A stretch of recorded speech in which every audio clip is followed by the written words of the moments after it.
Hola, buenas noches, bienvenidos, muchas gracias por acompañarnos. Una nueva entrega de Entre Líneas que tiene de todo, entre otras cosas, qué va a pasar con la posición uruguaya a propósito del Mercosur y el ingreso de Venezuela. Ustedes saben, el Senado de la República va finalmente a interpelar al canciller Luis Almagro.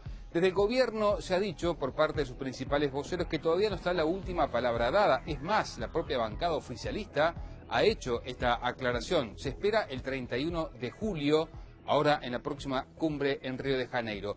¿Qué está esperando la Cancillería? Bueno, informes especiales, informes jurídicos que le dirán si está bien o está mal lo que se hizo recientemente en Mendoza. Ustedes se van a enterar esta noche qué dicen precisamente esos informes jurídicos, qué le va a decir el canciller Almagro al Parlamento cuando le toque informar precisamente sobre este aspecto que es clave, porque lo jurídico está por encima de lo político o no, como dijo el presidente de la República. Además, en estudios, enseguida lo entrevistamos además, el ministro de Desarrollo Social, Daniel Olesker, vaya si habrá tema para conversar con el economista Olesker a propósito de las medidas de seguridad, que ya varias están en el Parlamento discutiéndose, las que van a venir, pero también de otros aspectos vinculados a su cartera, por ejemplo, la mortalidad infantil que está haciendo el Ministerio, su cartera a propósito de estos números que lamentablemente han aumentado, como ustedes saben, recientemente. Además, tendremos la presencia también aquí en estudios de Canal 20 de alguien que fue compañero de Olesker en el gabinete, hoy por hoy en el Parlamento Nacional, y su alejamiento generó todo tipo de comentarios, de rumores políticos. El doctor Héctor Lezcano, ex ministro de Turismo por más de 7 años en esa cartera, hoy por hoy senador de la República por la Alianza Progresista. Bueno, vamos a conversar con él sobre lo que fue su pasaje por el Ministerio, cómo está viendo el gobierno de Mujica, qué espera de Mujica en los próximos 2 años, una charla que mantendremos con el ex titular de la cartera también dentro de un ratito nada más. Y eso, como siempre, le sumamos los aportes de nuestros compañeros, a quien ya saludo. Lorelén Nicros, ¿cómo estás? Buenas noches. ¿Qué tal, Alfredo? ¿Cómo estás? Bueno, a ver un título para hoy. Bueno, el retorno del expresidente Tabaré Vázquez a la actividad política pública no se concretará a la brevedad ante la compleja situación política. Según sus allegados, el retorno se concretaría recién en el correr de 2013. Bueno, un año que es clave, obviamente, para todo el sistema político y aparentemente mediados del 2013 sería un momento eventualmente oportuno para el regreso de Tabaré Vázquez. Se van a enterar a propósito, además, de cómo le está cayendo a Vázquez o cómo está viendo Vázquez los primeros momentos de la conducción de Mónica Saber al frente de la coalición de izquierda. Saludo también a Nicolás Núñez. Nico, ¿cómo estás? Buenas noches. Buenas noches, Alfredo. Buenas noches a todos los televidentes. Vamos a estar conversando en una de las intervenciones acerca de otro acuerdo multipartidario que está cerca de caer. Ya Larrañaga se bajó del acuerdo de la educación y los colorados denuncian que el acuerdo por la megaminería no corre más. Vamos a ver qué pasa, justo además cuando vuelve a sonar y con mucha insistencia Aratirí, ¿no? Porque ahora aparentemente también está interesado, como ustedes saben, en el puerto de aguas profundas en el departamento de Rocha. Sin más trámite, hay mucho para ver y para escuchar esta noche. Vamos a recibir con muchísimo gusto, si les parece, al economista Daniel Olesker, ministro de Desarrollo Social. Ministro, bueno, buenas noches, gracias por acompañarnos. No, por favor, usted. Bueno, a propósito de las medidas, si le parece, ministro, arrancamos con eso, porque hay varios aspectos que todavía se están, supongo, por definirse, por definiciones por estas horas. Por ejemplo, ¿se ha instalado ya el ámbito de diálogo que se iba a establecer para buscar el mecanismo normativo adecuado para la inclusión de los informativos en el horario de protección al menor? Sí, eso ya fue instalado, quedó bajo la coordinación del Instituto Nacional del INAU. Fueron convocados expertos de UNICEF y UNESCO para ello. Ya hubo una primera reunión, cuyo informe de avance nosotros, dado que el INAU se comunica con el Ejecutivo a través del MIDES, ya lo comunicamos en el Consejo de Ministros. Y las previsiones son que en 15 días a un mes esté el decreto, digamos, que fije estas cuestiones y que a partir de allí se mantenga este ámbito de diálogo, que hay 2 medidas, una era el decreto y otra era el ámbito de diálogo con APU, con las distintas organizaciones que trabajan en los medios de comunicación.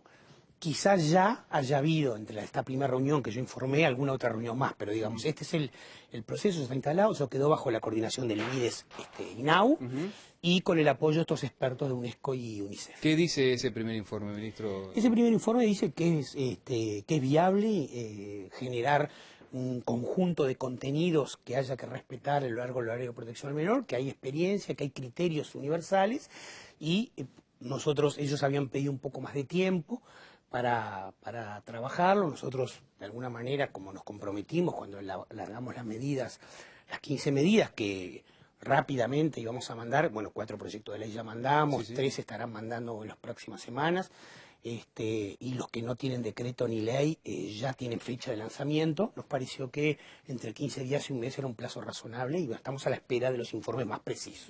¿Cuáles son esos criterios que se van a utilizar? Bueno, eso es lo que vamos a esperar que venga el informe, pero básicamente son criterios internacionales. Yo he estado leyendo estos días otros lugares, por ejemplo la ley alemana de medios y otras. En general nosotros no queremos ir a una restricción. Primero, no va a ser una restricción ex ante, ¿no? O sea, no va a ser censura previa. Por eso el decreto 445 del 88, un decreto insólito, ¿no? Que solo puede haber hecho alguien que tuviera un vínculo con los medios, que excluyera estas cosas. La verdad que nunca entendimos cuál es eso.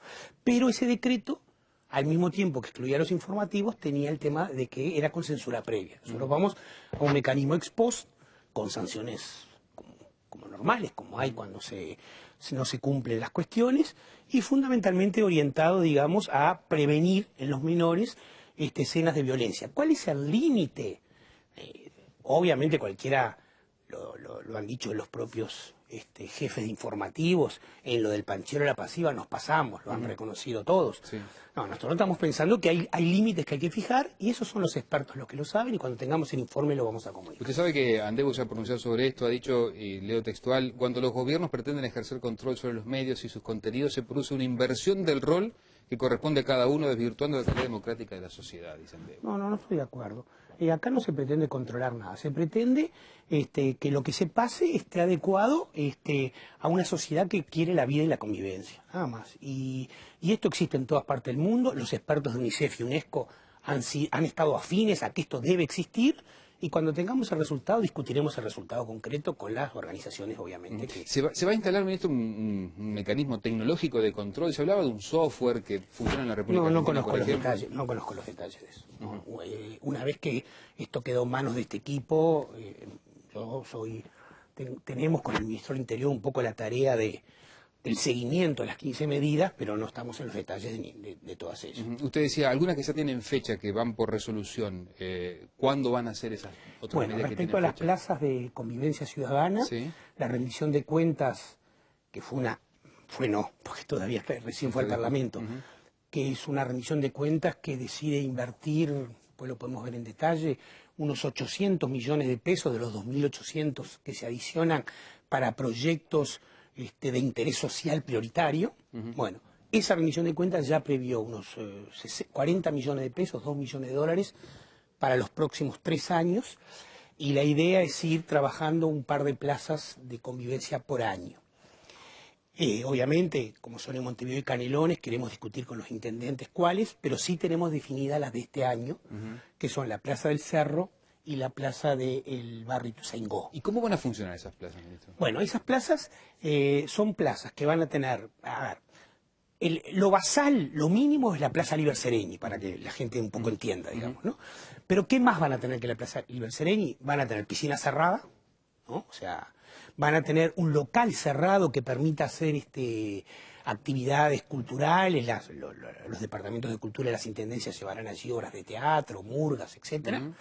Y van a tener servicios públicos, o sea, el MIDES va a poder recibir allí demanda de gente que entiende que puede recitar una tarjeta o una asignación familiar, registros va a poder recibir gente que no tiene cédula y derivarla, o sea, va a haber una policlínica de ACE, o sea, va a ser como una especie de, justamente eso, plaza de convivencia barrial, ¿no? Más barrio, más vida, digamos, es un poco el título de las plazas. Es una inversión muy importante porque requiere mucho equipamiento.